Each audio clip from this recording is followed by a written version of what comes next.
Shalom. Sekali lagi shalom. Baik Bapak Ibu Saudara-saudara, kita akan mendengarkan firman Tuhan.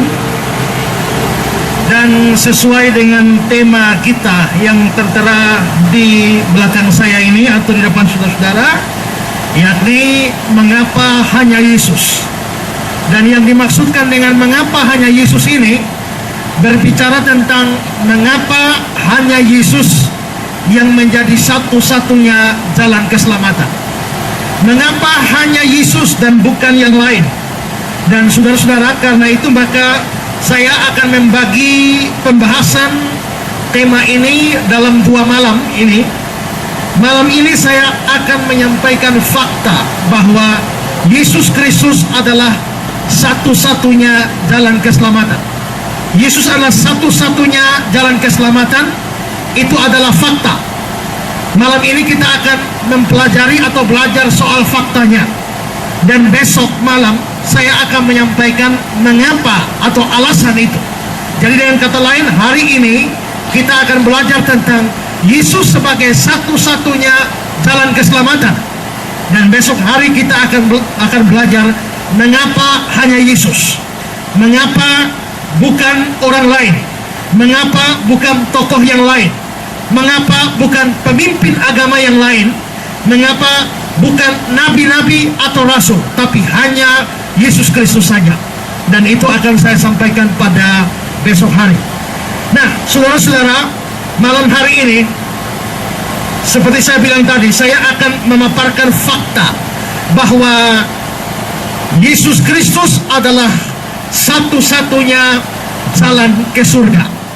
Nah, saudara-saudara, kalau kita bicara soal keselamatan di dalam iman Kristen, maka dengan perkembangan-perkembangan yang terjadi ini, kita bisa mengetahui bahwa sekurang-kurangnya ada 3 pandangan yang bertolak belakang soal masalah keselamatan. Pandangan yang pertama disebut sebagai pandangan pluralisme. Pandangan pluralisme ini mengatakan bahwa pada hakikatnya semua agama bisa menyelamatkan. Agama apa saja asal taat beragama. Orang boleh memeluk agama apa saja asal dia taat beragama, asal dia hidup benar menurut ajaran agamanya, maka itu dapat menjadi sumber keselamatan bagi dia.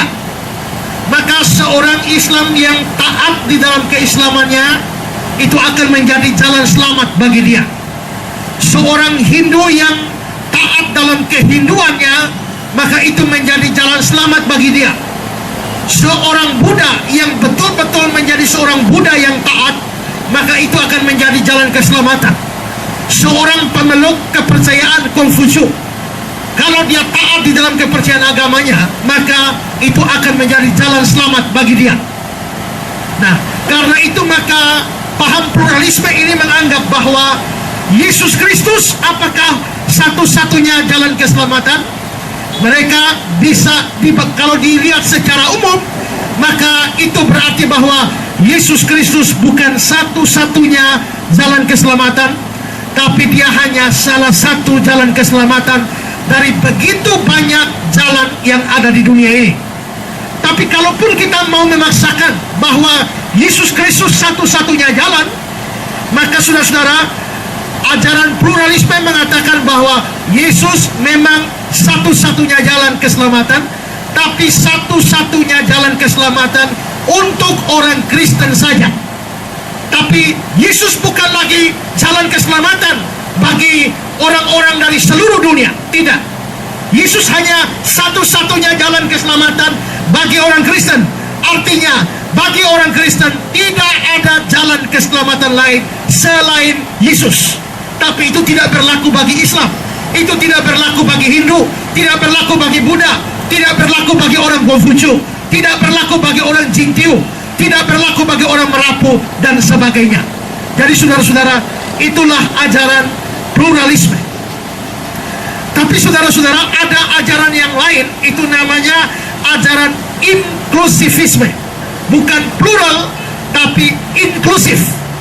Nah, ajaran inklusif ini, dia mau mempertahankan fakta bahwa Yesus satu-satunya jalan keselamatan, tapi pada saat yang sama dia mau membuka kesempatan selamat juga kepada orang-orang yang beragama lain.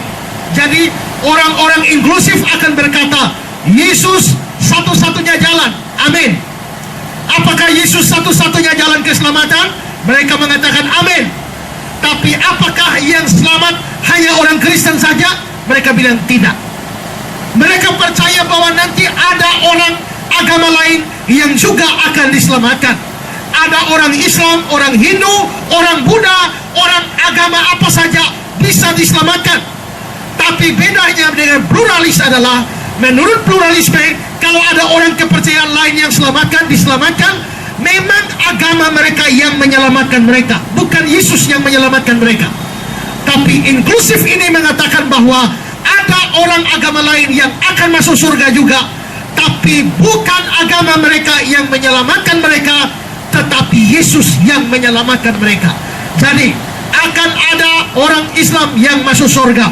Kenapa? Karena Yesus menyelamatkan mereka di dalam keislaman mereka. Ada orang Buddha yang akan masuk surga, bukan karena Buddha yang menyelamatkan mereka, tapi Yesus yang masuk ke dalam agama Buddha dan menyelamatkan mereka. Ada orang Hindu yang akan selamat, tapi Yesus menerobos masuk ke dalam Hindu dan menyelamatkan mereka. Dan karenanya Yesus satu-satunya jalan. Amin. Tapi yang nanti akan ada di sorga bukan cuma orang Kristen, tapi orang agama lain pun bisa diselamatkan dan bisa masuk di surga.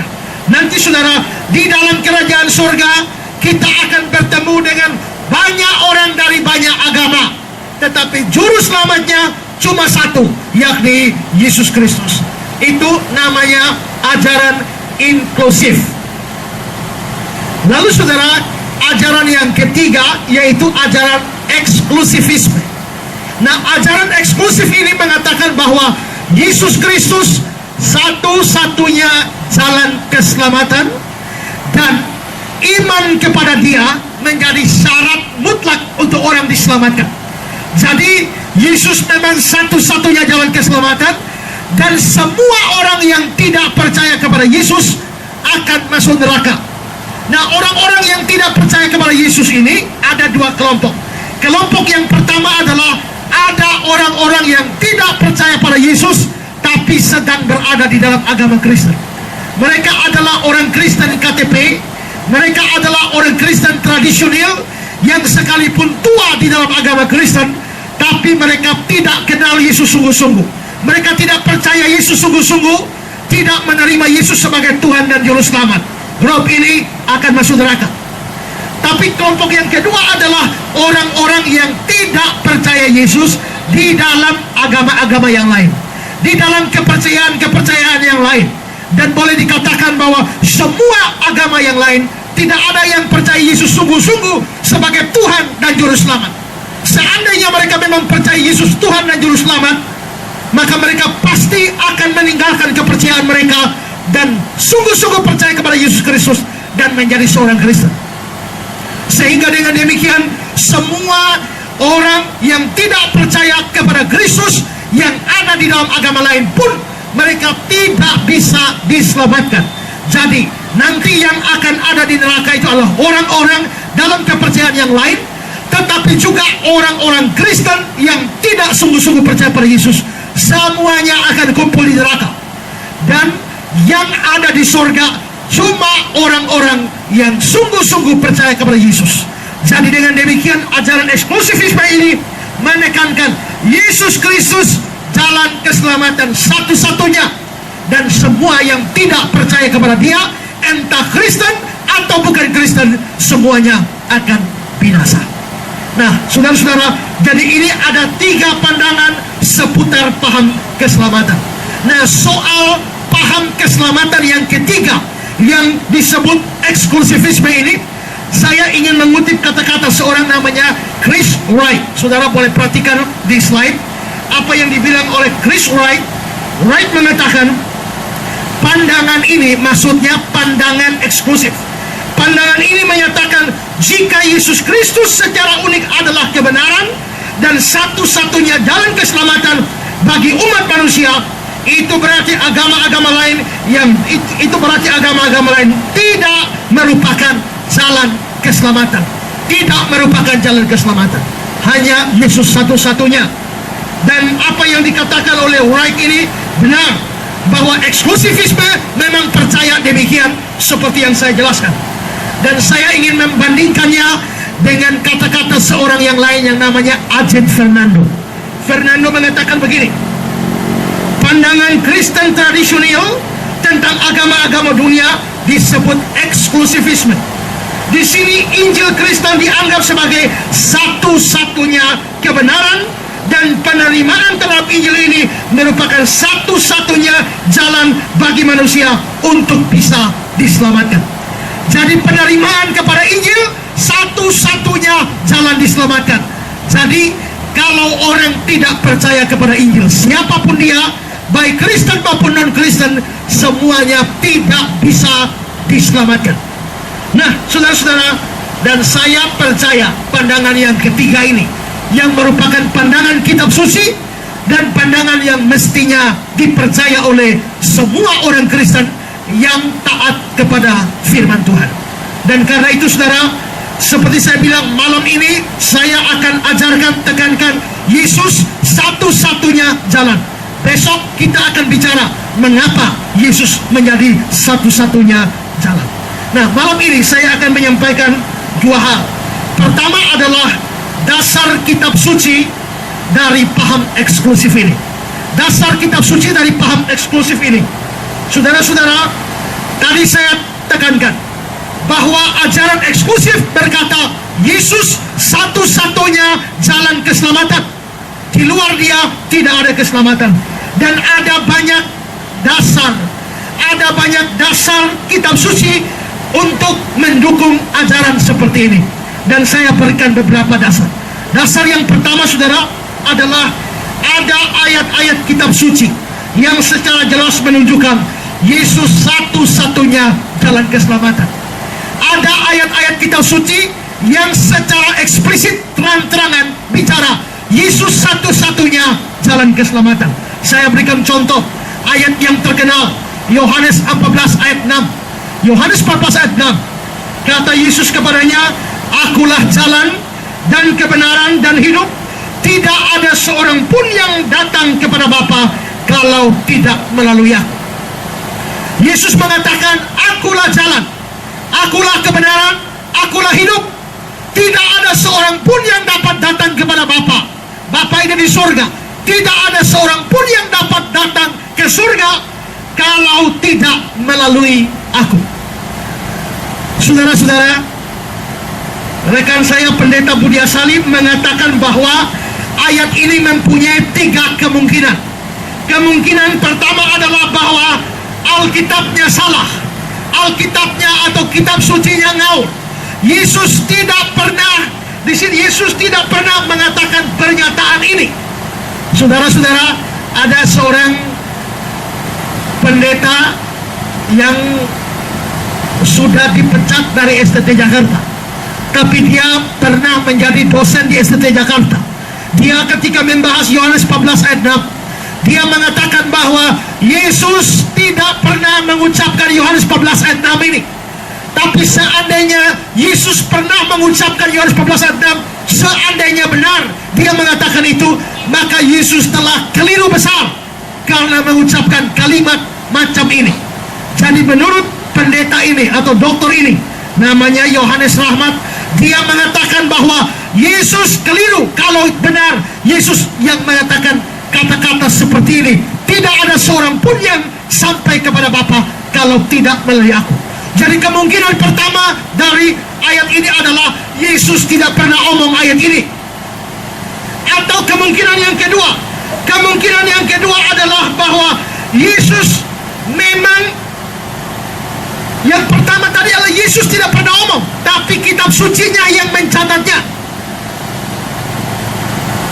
Kalau begitu, saudara-saudara, bahwa Yesus di satu sisi, Yesus kalau memang Yesus tidak mengucapkan, Yesus mengucapkannya dan kitab suci mencatatnya, Yesus tidak ucapkan, kitab kitab suci mencatat kitab sucinya salah.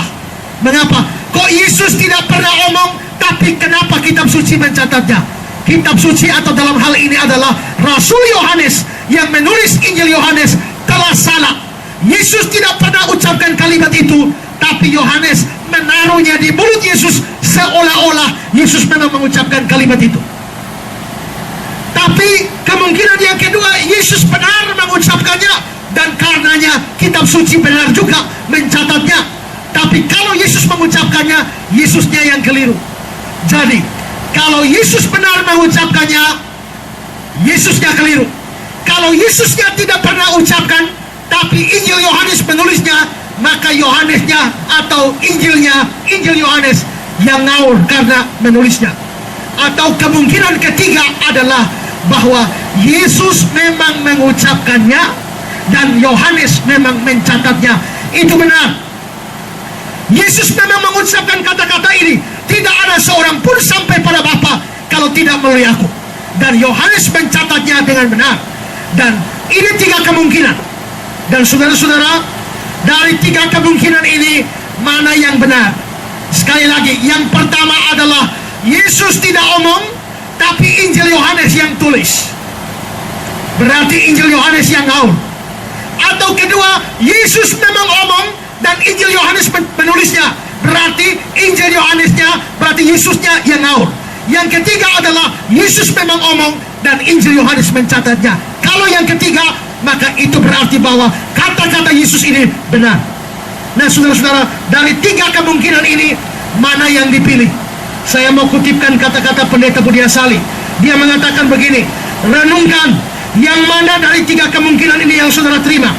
Kalau saudara menerima yang pertama atau yang kedua, sebaiknya saudara pindah agama saja.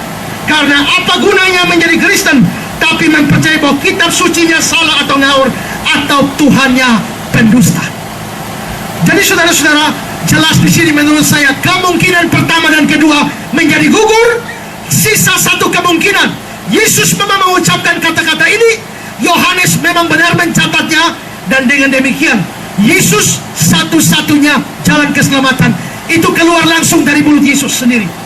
Dan saudara-saudara, kalau di dalam Alkitab bahasa Indonesia hanya dibilang akulah jalan, akulah kebenaran, akulah hidup.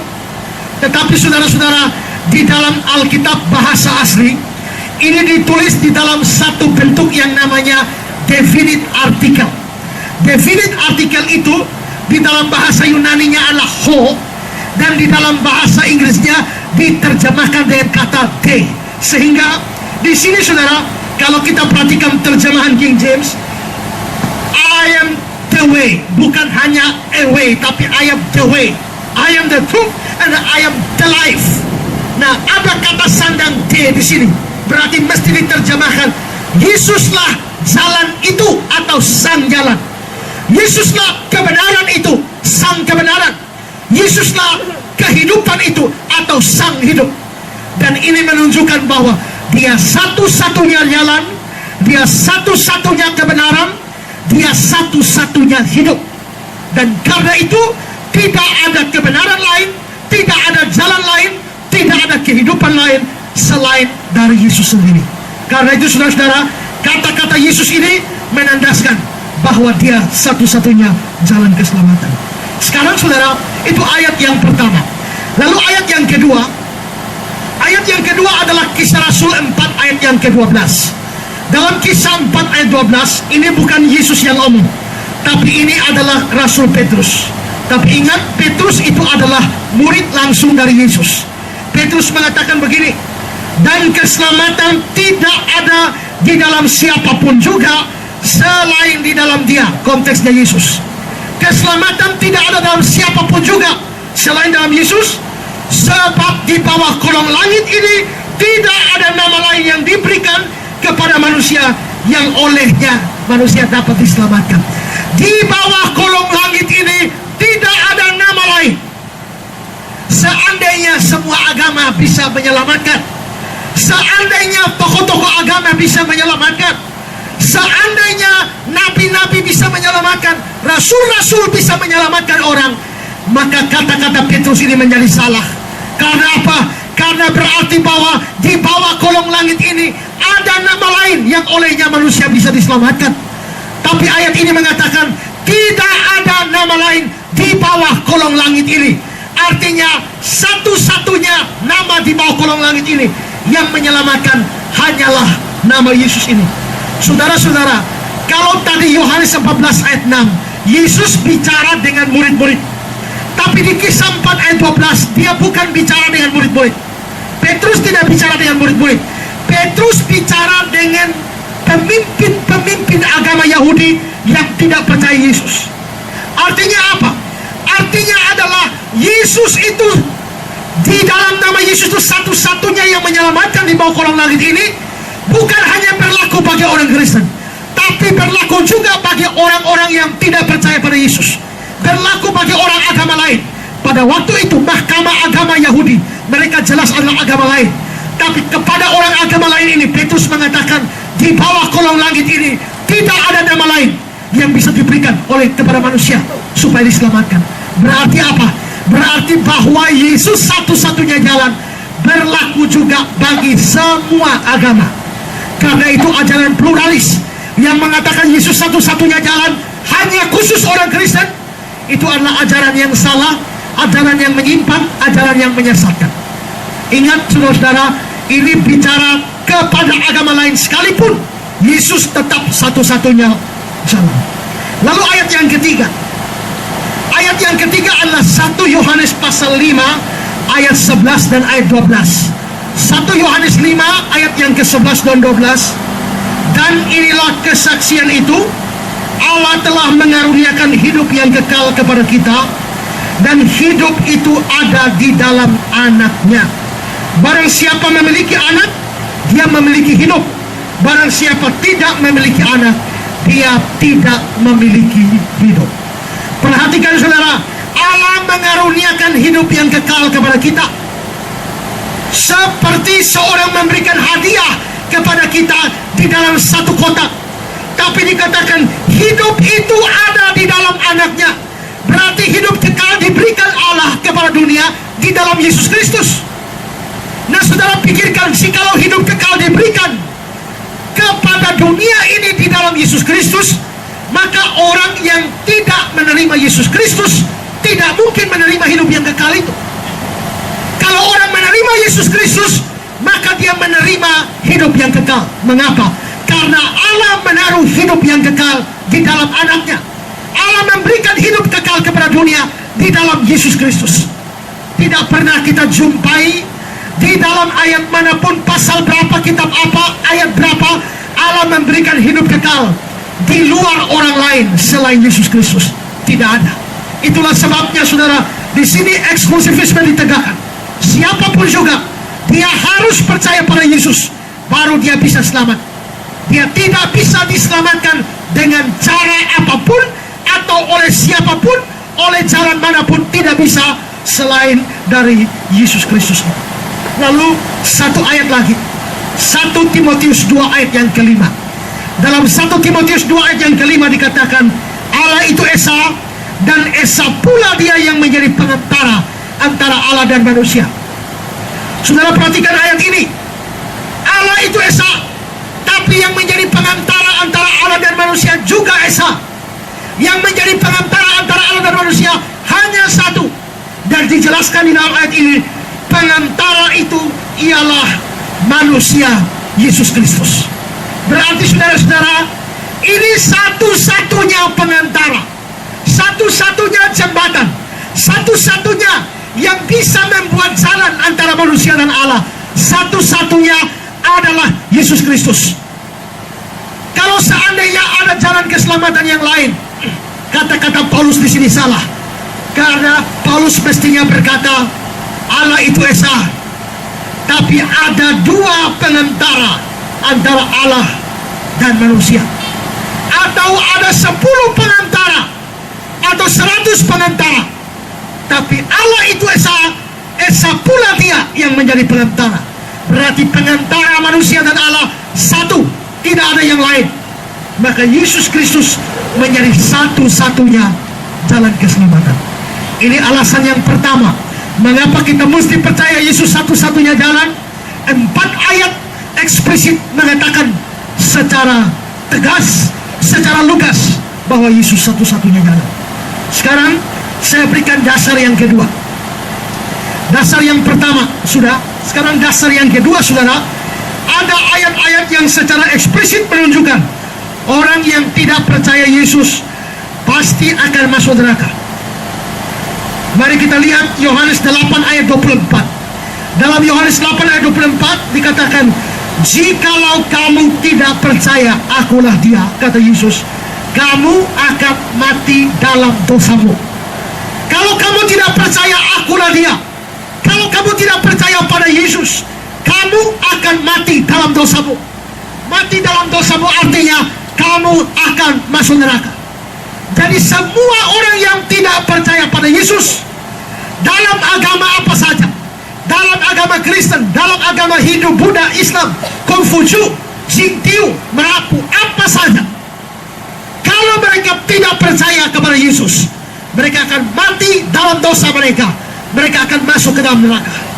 Saudara-saudara, ayat yang lain yang kira-kira senada dengan ini adalah Wahyu 21 ayat 8. Wahyu 21 ayat 8 mengatakan, tetapi orang-orang penakut, orang-orang yang tidak percaya, orang-orang yang tidak percaya ini, lalu dikatakan di bagian akhirnya, akan mendapat bagian mereka di dalam lautan yang bernyala-nyala oleh api dan belerang.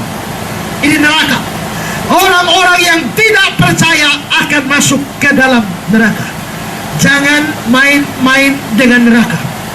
Kemarin waktu saya di Jakarta, ada seorang teman bercerita bahwa pada waktu dia bercakap-cakap dengan temannya, dia mau injili temannya, dia bilang, Pak, kalau kamu tidak percaya Yesus, kamu mati akan masuk neraka.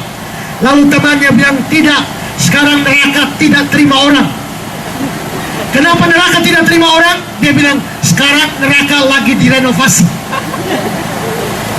Jadi neraka lagi direnovasi, jadi tidak terima orang. Saudara, jangan main-main soal neraka. Saudara mungkin tidak percaya neraka ada, tapi kalau sampai saudara masuk ke sana, baru saudara tahu neraka itu sungguh-sungguh ada. Neraka memang tidak kelihatan, neraka memang tidak nampak secara fisik. Tapi apa yang tidak nampak secara fisik belum tentu tidak ada. Saudara tidak bisa lihat listrik itu segi 3, segi 4 atau bulat. Tapi apakah saudara tidak percaya listrik itu ada? Listrik itu ada. Tapi kalau listrik itu ada, mana bentuknya? Saudara bilang, ini bukan listrik. Ini akibat listrik. Akibat listrik lampu menyala. Akibat listrik sound system bunyi. Akibat listrik setrika panas. Akibat listrik TV nyala. Tapi listriknya macam apa? Tidak tahu. Tidak kelihatan. Tapi apakah saudara karena tidak kelihatan, saudara tidak percaya ada listrik? Kalau saudara tidak percaya ada listrik, mari sini pegang satu kabel telanjang. Begitu saudara pegang kabel telanjang, saudara langsung percaya listrik itu ada. Padahal tidak kelihatan, bukan? Berarti yang tidak kelihatan belum tentu tidak ada. Maka neraka tidak kelihatan, belum tentu neraka tidak ada. Surga tidak kelihatan, belum tentu surga tidak ada.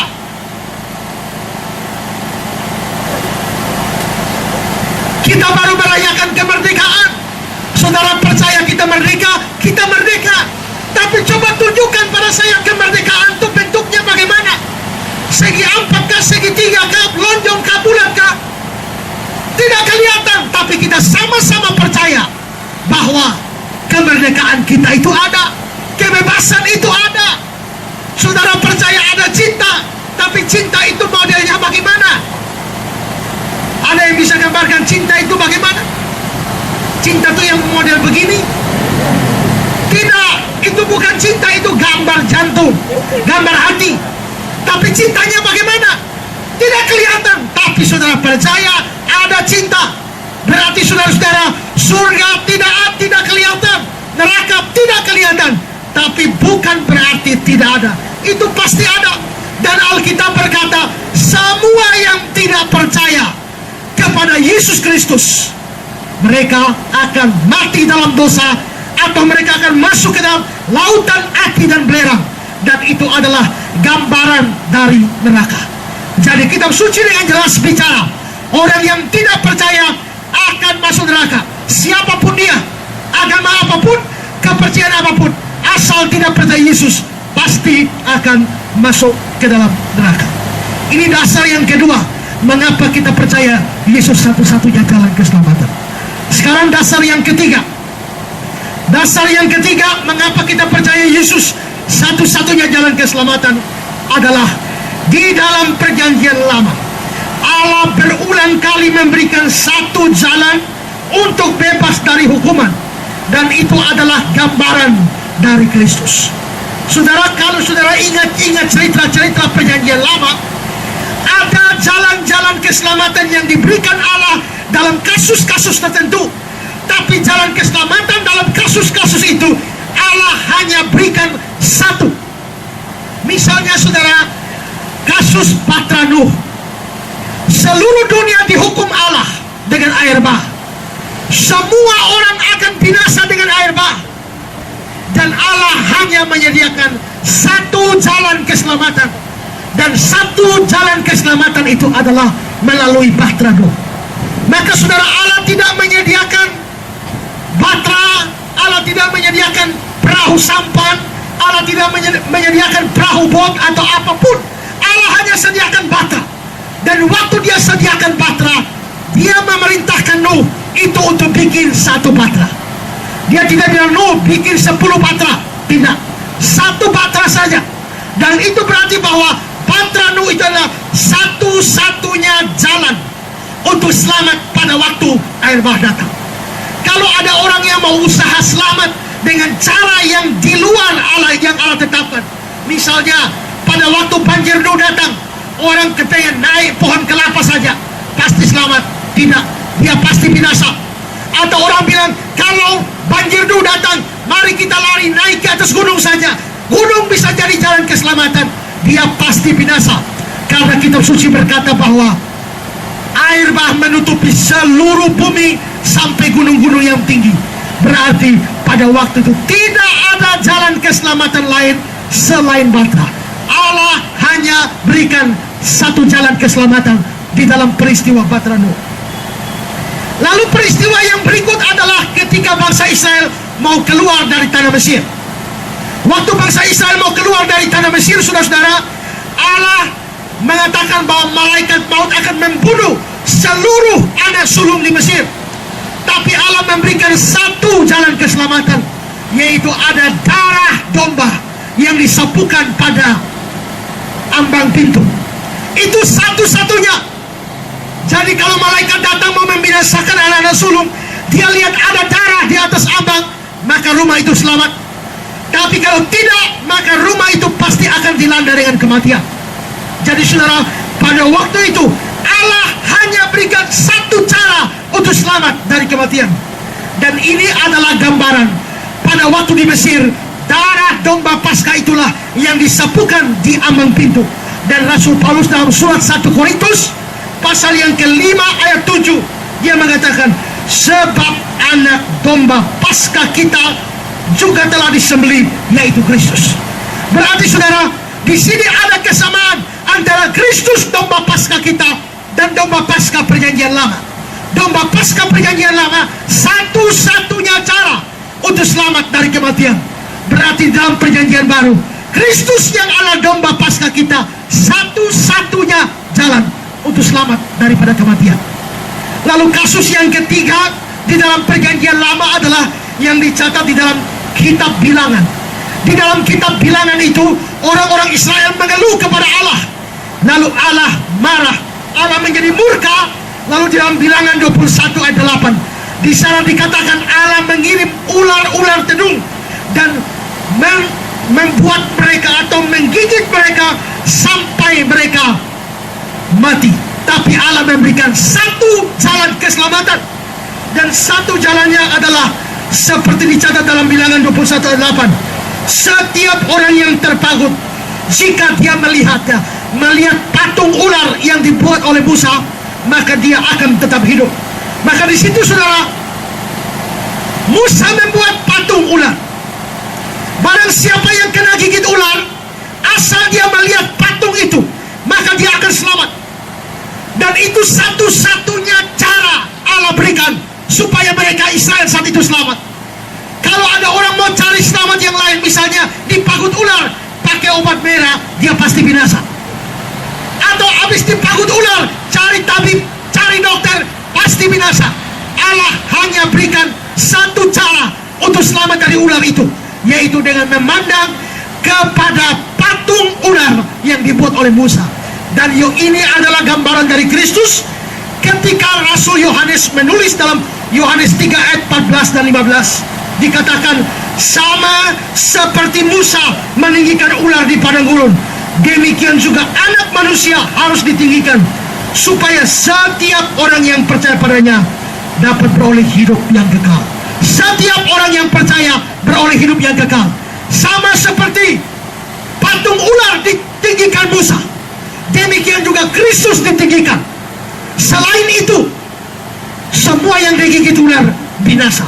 Maka selain melihat kepada Kristus, selain beriman kepada Kristus, siapapun yang tidak beriman, semuanya tidak mungkin selamat. Maka dari sini saudara, perhatikan baik-baik. Di dalam kasus Batra Nuh air bah, hanya satu jalan keselamatan, yaitu Batra Nuh. Di dalam kasus penyelamatan dari Mesir, hanya satu jalan selamat, yaitu darah domba Paskah. Di dalam kasus di padang gurun, hanya satu jalan selamat, yaitu patung ular yang diberikan kepada Musa.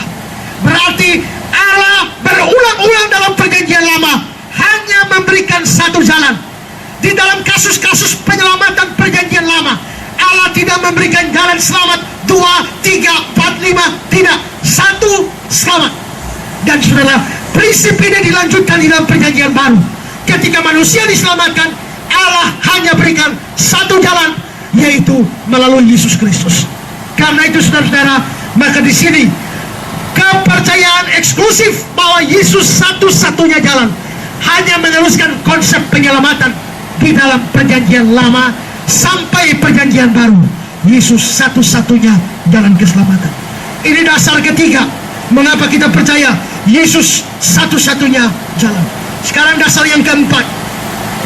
Dasar yang keempat mengapa kita percaya, mengapa kita harus percaya Yesus satu-satunya jalan adalah sikap kita kepada Yesus merupakan sikap kita kepada Allah atau Bapa. Kitab suci jelas mengatakan bahwa kalau kita bersikap baik kepada Yesus, sama dengan kita bersikap baik kepada Allah Bapa. Kalau kita bersikap buruk kepada Yesus, kita bersikap buruk kepada Allah Bapa. Coba saudara perhatikan Lukas 10 ayat 16. Barang siapa menolak aku, dia menolak juga Bapa yang mengutus aku.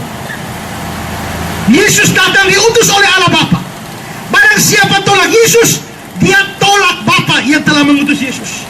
Yohanes 5 ayat 23 mengatakan, barang siapa tidak hormat kepada anak, dia juga tidak hormat kepada Bapa yang mengutus dia. Lalu Yohanes 15 ayat yang ke-23, barang siapa membenci aku, dia membenci juga Bapa-Ku. Berarti saudara-saudara, tolak Yesus, tolak Allah. Tidak hormat kepada Yesus, tidak hormat kepada Allah. Benci Yesus, benci Allah. Mengasihi Yesus, mengasihi Allah. Percaya kepada Yesus, percaya kepada Allah. Tidak percaya kepada Yesus, tidak percaya kepada Allah. Ada banyak orang di dalam dunia ini, ada banyak agama di dalam dunia ini. Apakah kalian percaya Allah? Percaya Yesus? Tidak. Bagaimana mereka bisa percaya Allah tapi tidak percaya Yesus? Sedangkan Yesus mengatakan tidak percaya kepada dia sama dengan tidak percaya kepada Allah. Apakah mereka hormat kepada Allah? Hormat. Apakah mereka hormat kepada Yesus? Tidak. Bagaimana mereka bisa hormat kepada Allah sedangkan mereka tidak hormat kepada Yesus? Yesus berkata, siapa tidak hormat aku, tidak hormat Bapa yang mengutus aku. Ada banyak orang yang katanya menyembah Allah tapi membenci Yesus secara luar biasa. Agama-agama yang lain yang tidak percaya kepada Yesus membenci Yesus, alergi dengan Yesus, tapi memuja Allah sehebat-hebatnya, pagi siang malam teriak Allah, menyembah Allah, pada saat yang bersamaan membenci Yesus setengah mati. Apakah mereka menyembah Allah? Tidak. Mereka tidak sedang menyembah Allah. Mereka tidak sedang percaya kepada Allah apabila mereka tidak percaya kepada Kristus. Karena itu saudara, sikap orang kepada Yesus menentukan apakah dia bersikap, bagaimana dia bersikap kepada Allah. Karena itu saudara-saudara, maka jangan mimpi orang-orang yang katanya percaya Allah tapi tidak percaya Yesus. Jangan kira mereka sedang ada di dalam jalan keselamatan. Tidak. Hari-hari ini, tiap hari kalau saya lihat diskusi-diskusi di Facebook, bagaimana orang-orang berkepercayaan lain menghina Yesus sedemikian rupa. Mereka seringkali membuat gambar-gambar lelucon dengan gambar-gambar dengan kata-kata yang menghina Yesus habis-habisan. Mereka sama sekali tidak menghormat kepada Yesus, tapi mereka memuja Allah tiap hari. Saudara, ayat-ayat yang saya kemukakan ini menunjukkan kalau mereka tidak percaya, mereka menghina, membenci Yesus, mereka sama dengan tidak percaya, menghina atau membenci Allah. Keselamatan tidak akan berlaku bagi orang-orang yang demikian. Lalu dasar yang kelima, mengapa kita percaya Yesus adalah satu-satunya jalan, adalah semua orang, semua manusia berdosa. Dosa tidak bisa ditebus dengan perbuatan baik, dan karenanya semua orang butuh juru selamat. Semua berdosa. Kalau tidak punya juru selamat, harus tanggung dosanya. Di dalam Roma 3 ayat 27-28, manusia tidak bisa selamat dengan perbuatan baik. Kalau orang tidak punya juru selamat, berarti dia harus menanggung dosanya sendiri. Siapa yang tidak berdosa? Ada banyak orang Kristen orang berdosa. Semua orang Kristen orang berdosa. Semua orang Hindu orang berdosa. Semua orang Islam orang berdosa. Semua penganut agama, pokoknya semua di kolong langit adalah orang berdosa. Kalau mereka tidak punya juru selamat, maka mereka harus tanggung dosa sendiri-sendiri. Tanggung dosanya di mana? Di neraka. Kecuali dia punya juru selamat, baru dia bisa selamat. Yang ini saya tidak omong panjang. Besok saya akan memberikan penjelasan lebih dalam tentang konsep ini. Tapi yang pasti adalah kalau siapa tidak punya juru selamat, dia harus bayar dosanya sendiri di dalam neraka. Yang berikut adalah, dasar yang berikut adalah penderitaan yang Yesus alami untuk menebus dosa manusia. Penderitaan yang begitu hebat. Yesus disalibkan, Yesus dicambuk, luar biasa hebat. Alkitab berkata di Taman Getsemani dia berdoa sampai mengalir keringat seperti darah. Di dalam dunia medis itu dikenal sebagai satu gejala hematidrosis. Apa itu hematidrosis? Hematidrosis itu adalah satu istilah dunia medis. Kalau orang mengalami tekanan yang sangat besar, maka kapiler-kapiler itu pecah. Ketika kapiler-kapiler pecah, maka darah mengalir keluar ke atas permukaan kulit, lalu keluar bersama-sama dengan keringat.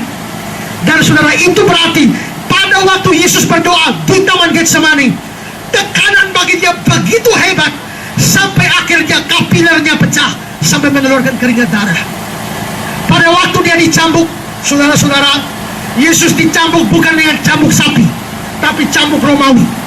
Cambuk Romawi itu adalah satu batang cambuk dengan kira-kira ada 7 jalur atau 7 utas dari gagang yang satu ini. Satu gagang dengan 7 utas, masing-masing utas itu ada timah dan juga ada tulang yang diruncingkan seperti mata kail. Mata kail kalau sudah tangkap ikan, begitu mata kailnya kena di leher ikan, ikan tidak bisa buat apa-apa lagi, makin bergerak mati. Nah, tulang seperti itulah yang ditaruh di masing-masing utas dari cambuk Romawi. Satu utas ini kira-kira ada sekitar 7 tulang yang runcing dan 7 timah. Maka begitu pukulkan ke sini, seperti tulang itu menancap masuk, begitu ditarik, maka robeklah daging-dagingnya. Dan ini satu utas itu 7. Kalau 7 utas, maka kira-kira prajurit Romawi satu kali pukul 49 lubang robek punggung Yesus. Pada waktu itu, kalau orang dicambuk, posisinya adalah seperti ini. Satu prajurit dari kiri, satu prajurit dari kanan. Begitu dicambuk dan ditarik, 49 lubang. Kalau 2 prajurit yang mencambuk, maka dalam pukulan pertama 49 kali 2.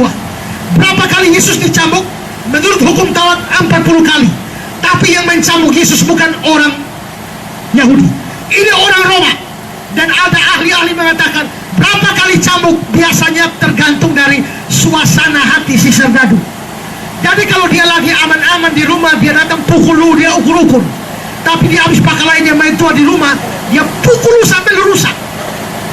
Maka saudara, para ahli mengatakan kalau dicambuk, maka kadang-kadang isi perut itu bisa terbuka, bisa dilihat dari belakang.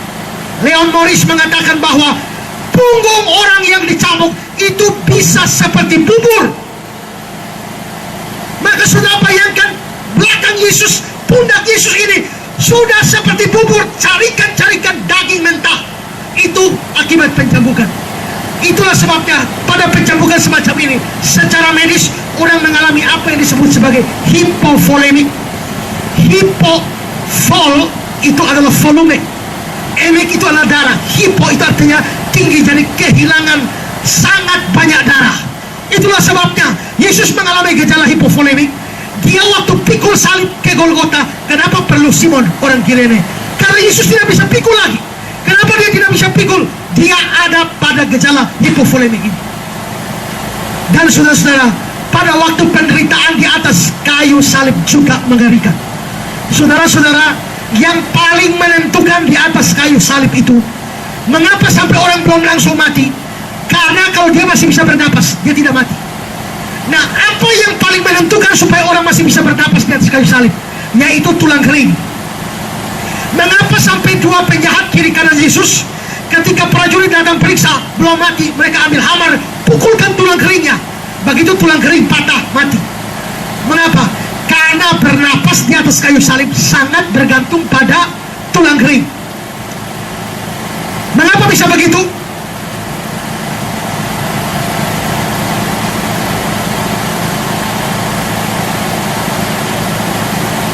Karena apa saudara? Ini orang tersalib biasanya kita lihat kan begini, rata seperti ini. Sebenarnya tidak begitu.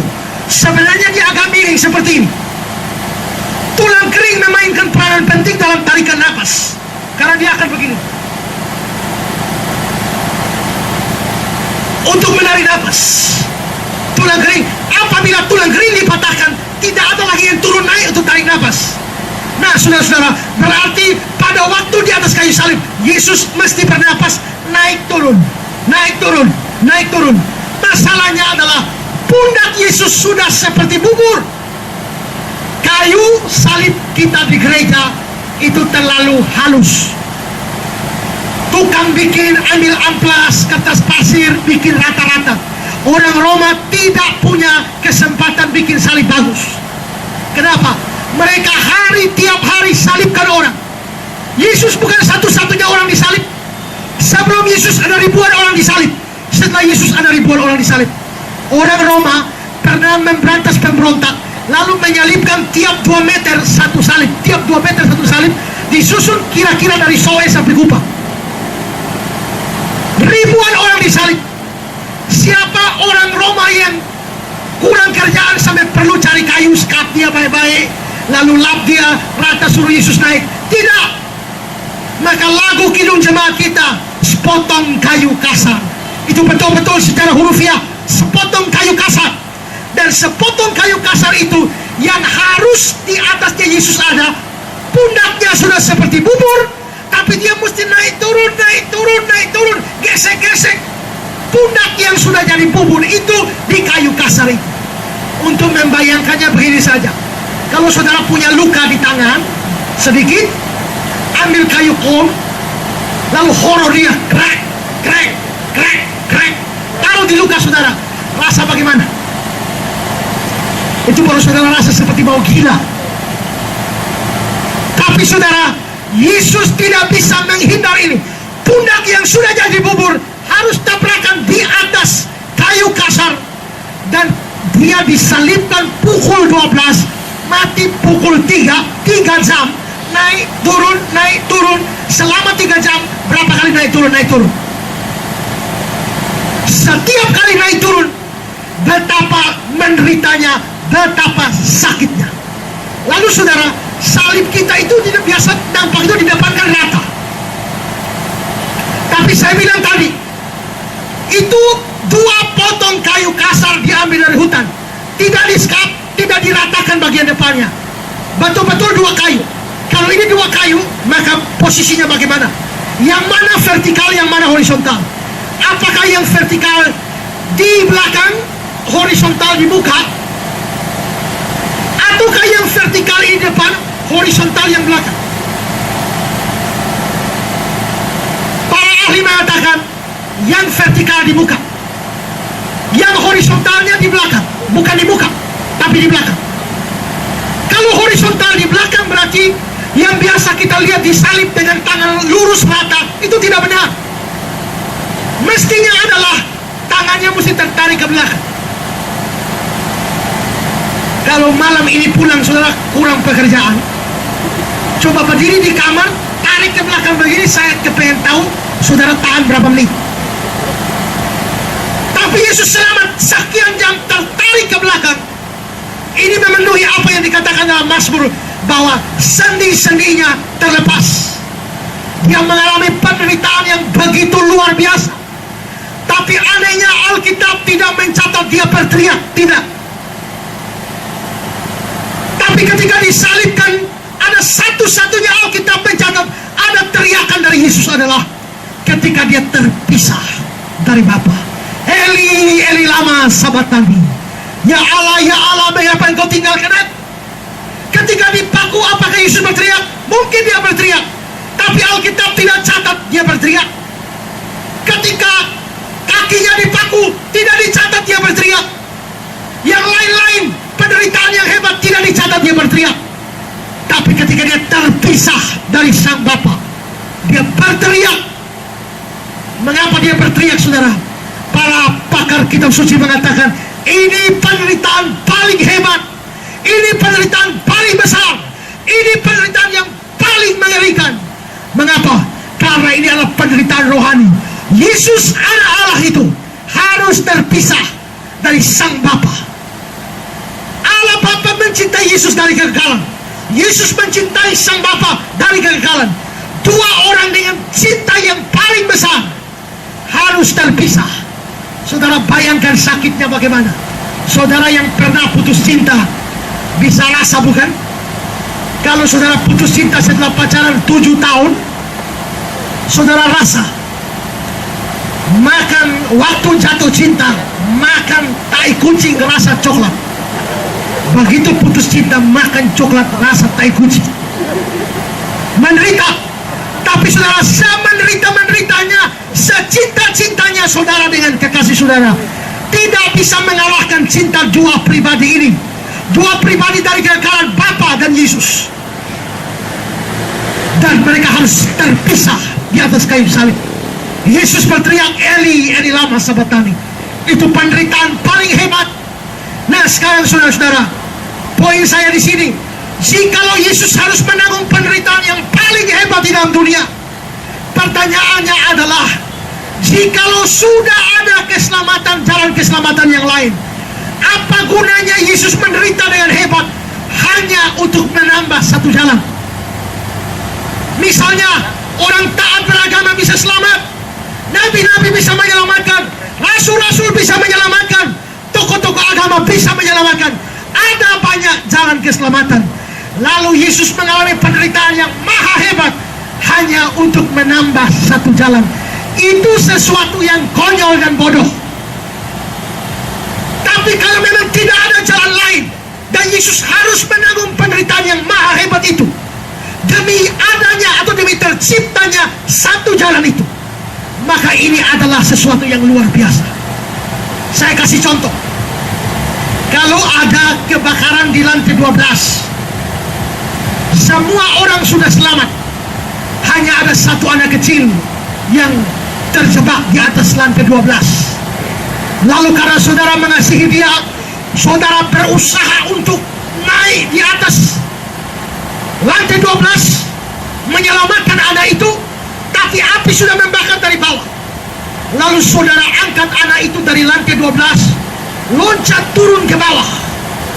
Begitu hampir mendarat, saudara lempar anak itu, ditangkap oleh orang lain, dan anak itu selamat, saudara mati. Sekarang saya tanya, saudara orang bodoh atau pahlawan?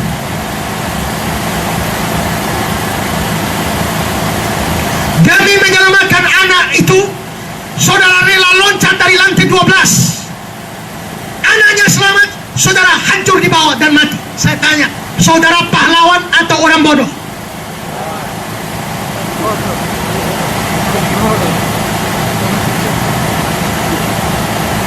Pahlawan atau orang bodoh? Bodoh, masih ada jalan lain. Tergantung. Tergantung apa? Tergantung saat itu ada jalan selamat yang lain atau tidak. Misalnya, pada waktu sudah lantai 12, semua sudah terbakar dari bawah. Tahu-tahu datang helikopter. Helikopter bilang, mari Pak, naiklah dengan anak itu. Saudara bilang, tidak, saya tidak mau, saya mau loncat saja. Lalu akhirnya helikopternya dibiarkan, saudara loncat dengan anak itu mati, padahal ada jalan selamat yang lebih mudah, yaitu helikopter. Saudara pahlawan? Saudara bukan pahlawan, saudara orang bodoh. Kenapa? Kalau ada jalan lain untuk selamat, yaitu helikopter, kenapa mesti loncat? Tapi kalau waktu itu tidak ada helikopter, tidak ada jalan yang lain, satu-satunya jalan supaya anak ini selamat, yaitu saudara mesti korban nyawa. Saudara loncat dari lantai 12, anak selamat, saudara mati. Saudara pahlawan. Saudara pahlawan karena apa? Karena loncat itu adalah satu-satunya jalan, tidak ada yang lain. Tapi kalau ada jalan selamat yang lain, dari pakai helikopter, pilih loncat, bukan pahlawan, tapi bodoh. Jadi kalau ada jalan keselamatan lain di dunia ini selain Yesus, tapi Yesus mau menderita maha hebat seperti itu, Yesusnya bodoh, mati konyol namanya. Tapi kita percaya Yesus tidak mungkin sebodoh itu.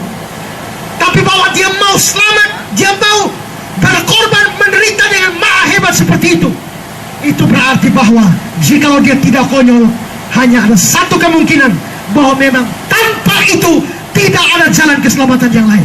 Satu-satunya jalan keselamatan lain, yakni melalui penebusan, melalui kematian Yesus Kristus. Dan karenanya ini menjadi bukti bahwa Yesus satu-satunya jalan keselamatan. Lalu terakhir, mengapa Yesus, kita percaya Yesus satu-satunya jalan keselamatan? Karena ada amanat agung. Pergilah, jadikanlah semua bangsa muridku. Jikalau Yesus hanya juru selamat untuk orang Kristen, untuk apa kita diperintahkan pergi ke seluruh bangsa, selamatkan, beritakan Injil pada orang lain? Alkitab menyuruh, Yesus menyuruh kita beritakan Injil sampai kemana-mana, sampai ke ujung-ujung bumi. Menurut Kisah 1 dan 8, mulai dari Yerusalem, Samaria, sampai di Yudea, sampai ke ujung bumi. Mengapa? Itu berarti di seluruh Yerusalem, di seluruh Yudea, di seluruh Samaria, sampai ke ujung bumi, tidak, manusia tidak mungkin selamat tanpa Yesus. Karena itu nama Yesus perlu diberitakan di seluruh dunia ini sampai ke ujung-ujung bumi, supaya orang bisa beriman, percaya, dan pada akhirnya diselamatkan. Jadi saudara, dari semua ini saya sudah menunjukkan ada sekian bukti bahwa Yesus Kristus satu-satunya jalan keselamatan. Sekarang, kalau Yesus satu-satunya jalan keselamatan, apa konsekuensinya bagi kita? Konsekuensinya bagi kita adalah, pertama, konsekuensi pertama adalah saudara sendiri harus sungguh-sungguh percaya Yesus sebagai satu-satunya jalan keselamatan. Percaya dia sebagai Tuhan dan Juru Selamat satu-satunya. Tadi saya sudah mengatakan bahwa yang akan masuk neraka nanti adalah semua yang tidak percaya, bukan saja dari non-Kristen, tapi yang ada di dalam Kristen pun akan binasa. Dan ini tidak bergantung pada jabatan, tidak bergantung kepada tingkatan di dalam agama. Tidak. Orang bisa mempunyai kedudukan yang tinggi di dalam agama. Orang bisa mempunyai pengetahuan yang besar di dalam agama. Orang bisa mempunyai kedudukan yang begitu hebat di dalam suatu dunia rohani. Tapi itu tidak menjamin bahwa dia sungguh-sungguh percaya. Saudara-saudara, jikalau Yudas Iskariot, salah satu dari murid Yesus itu, dia akhirnya binasa, padahal dia rasul. Di dalam perjanjian lama, jabatan rohani paling tinggi adalah nabi. Tapi di dalam perjanjian baru, jabatan rohani paling tinggi itu adalah rasul. Dan Yudas Iskariot salah satu rasul. Tapi Yudas sebagai rasul, dia tidak sungguh-sungguh percaya pada Yesus. Dan pada akhirnya dia binasa. Maka rasul, jabatan yang paling tinggi saja bisa binasa. Kalau rasul bisa binasa, padahal dia jabatan paling tinggi, apakah jaminan bagi semua yang ada di bawah rasul? Jikalau rasul bisa masuk neraka, pendeta bisa atau tidak? Kalau rasul bisa masuk neraka, pendeta juga bisa masuk neraka.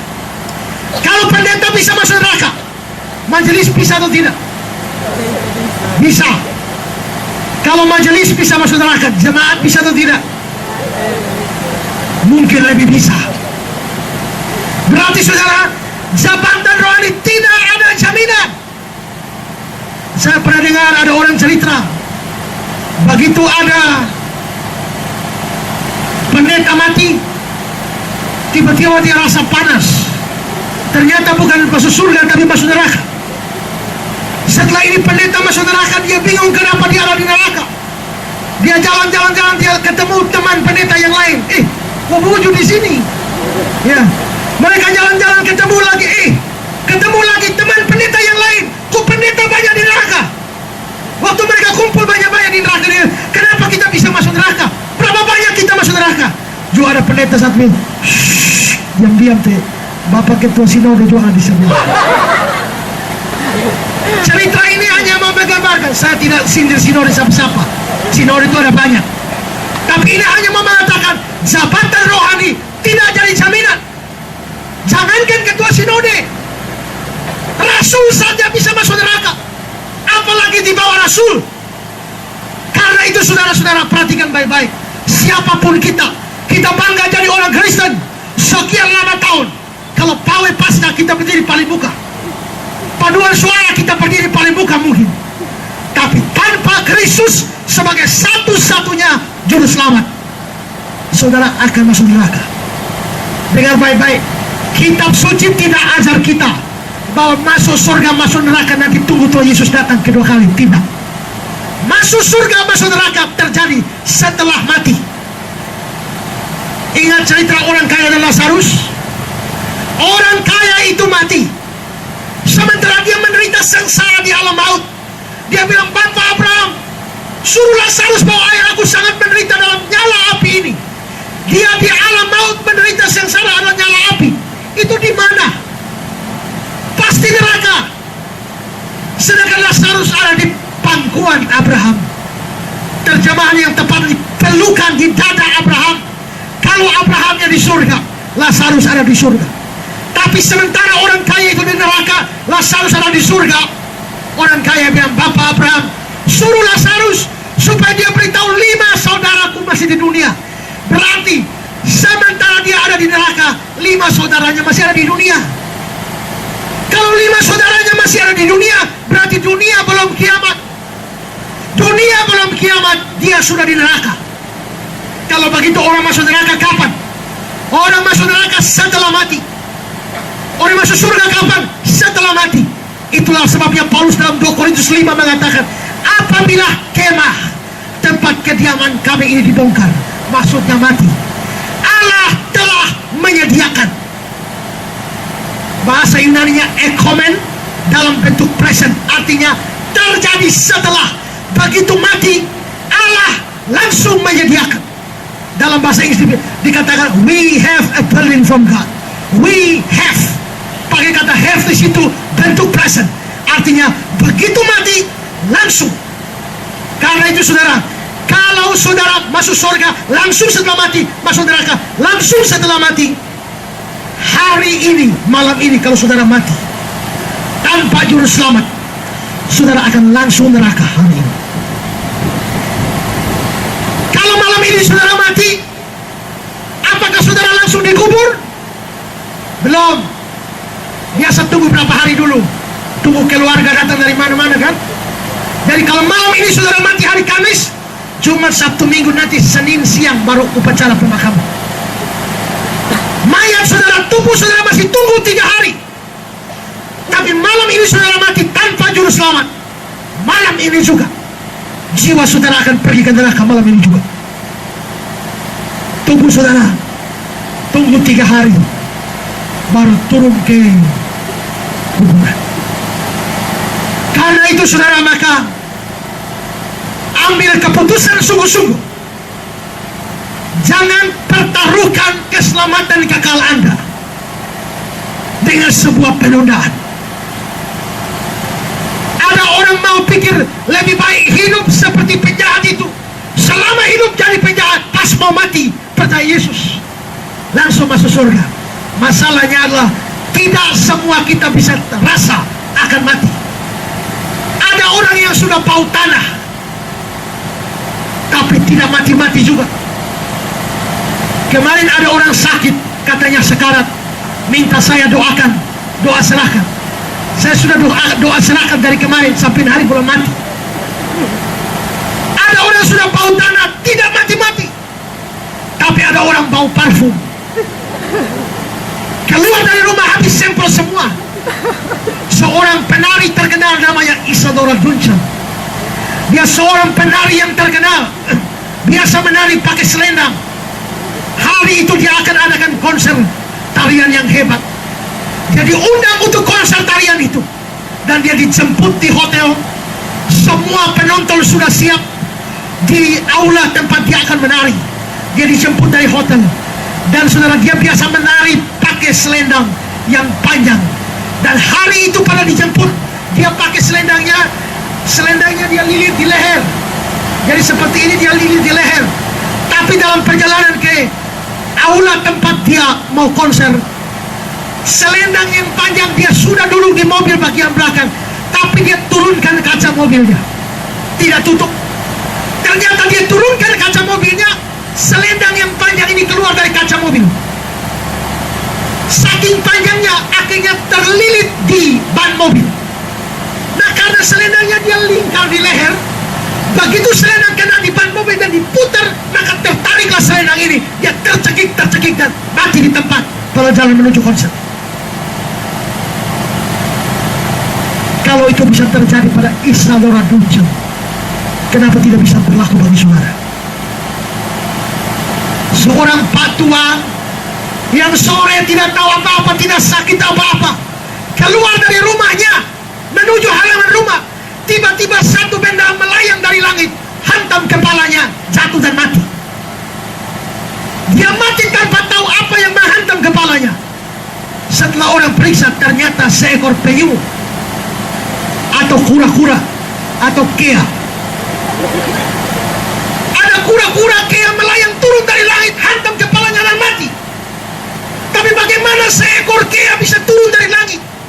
Setelah mereka selidik baik-baik, ternyata ada burung elang yang tangkap ini kea dari laut, bawa terbang tinggi. Tapi ini kea terlalu gemuk, elang tidak kuat lagi. Terpaksa pada saat itu elang melepaskannya. Pas elang turun, ini kea turun, bapak pun turun keluar dari rumah, hantam di kepala dan selesai. Saudara-saudara, semua orang yang mati tanpa satu-satunya juru selamat, dia akan pergi ke neraka. Karena itu saudara yang hadir malam hari ini, jangan bodoh. Pastikan keselamatan kekal Anda dengan terima Yesus sebagai satu-satunya juru selamat, satu-satunya jalan keselamatan itu, satu-satunya penebus dosa itu. Tanpa itu Anda akan masuk ke dalam neraka. Perhatikan juga bahwa Alkitab mengatakan Yesus satu-satunya jalan, maka semua orang tidak percaya akan binasa.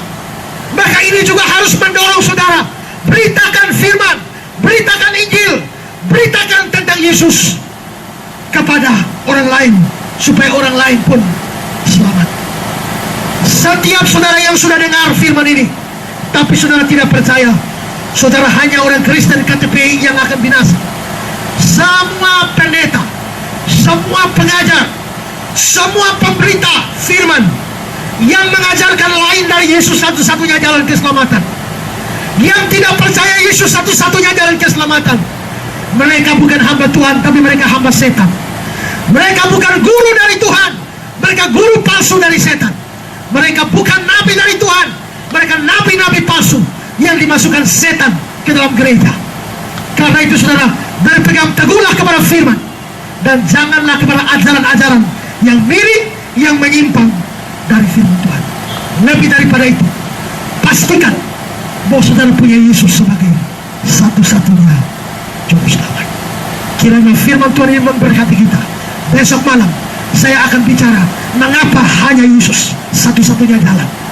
Hari ini kita dengar dia satu-satunya jalan. Besok kita akan dengar mengapa dia satu-satunya. Firman Tuhan memberkati kita. Amin. Mari kita tunduk kepala sekali. Renungkan firman Tuhan ini. Kita akan berdoa sebelum masuk tanya jawab.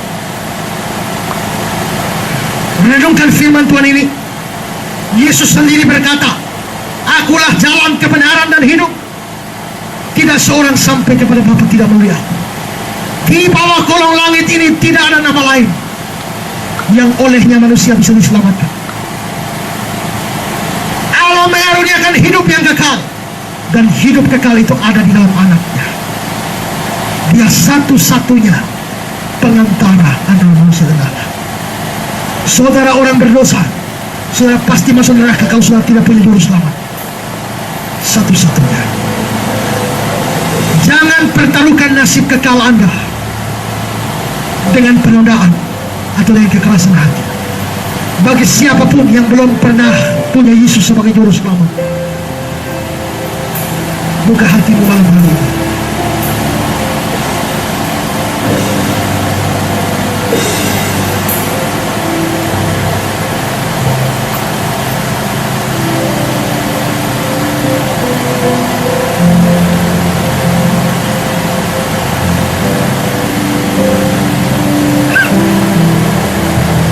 Mari kita semua tunduk kepala dan renungkan firman Tuhan, dan kita akan berdoa.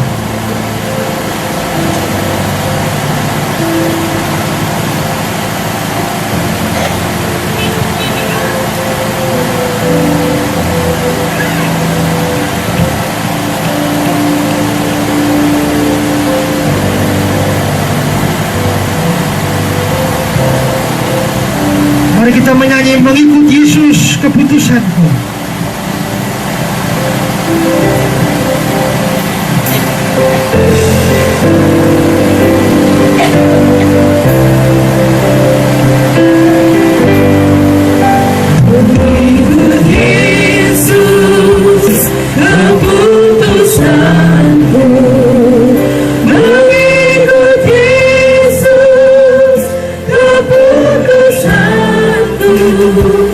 Mengikut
mempertaruhkan keselamatan kekalmu dengan penundaan. Siapapun saudara, beragama apapun saudara, termasuk Kristen, saudara butuh Kristus sebagai satu-satunya juru selamat. Siapakah di antara saudara yang malam ini mau berkata, saya buka hati saya untuk Kristus, satu-satunya juru selamat. Saya mau terima dia sebagai satu-satunya juru selamat saya demi keselamatan kekal saya. Kita akan berdoa untuk saudara-saudara. Siapa di antara saudara mau berkata malam ini, saya mau buka hati saya untuk Yesus? Angkat tangan saudara di tempat saudara saja, dan saya akan berdoa. Kalau ada silakan. Yang mau berkata malam ini, Tuhan, saya buka hati saya untuk Yesus sebagai satu-satunya juru selamat. Silakan, ada lagi. Sebelum saya berdoa, silakan. Beberapa saat lagi saya akan berdoa. Kalau ada yang mau ambil keputusan malam ini, buka hati saudara untuk Kristus, silakan angkat tangan sebelum saya berdoa. Tuhan, Engkau lihat kami sekalian ada di sini.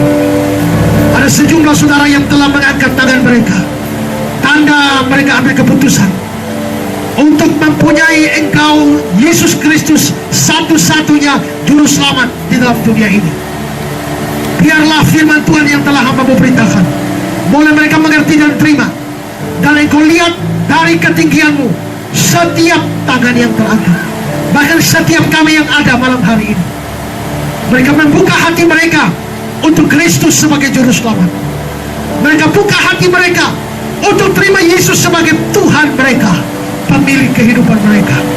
Biarlah Engkau tandai mereka, jamah hati mereka, baharui mereka, karuniakan iman yang sungguh-sungguh pada mereka, supaya mereka menjadi orang Kristen yang sungguh-sungguh, yang memiliki kepastian keselamatan. Mereka punya Kristus yang memberikan jaminan keselamatan bagi mereka, mulai dari dunia ini bahkan sampai kepada kekekalan. Sampai mereka mati terus ke dalam kekekalan, mereka akan tetap bersama-sama dengan Tuhan.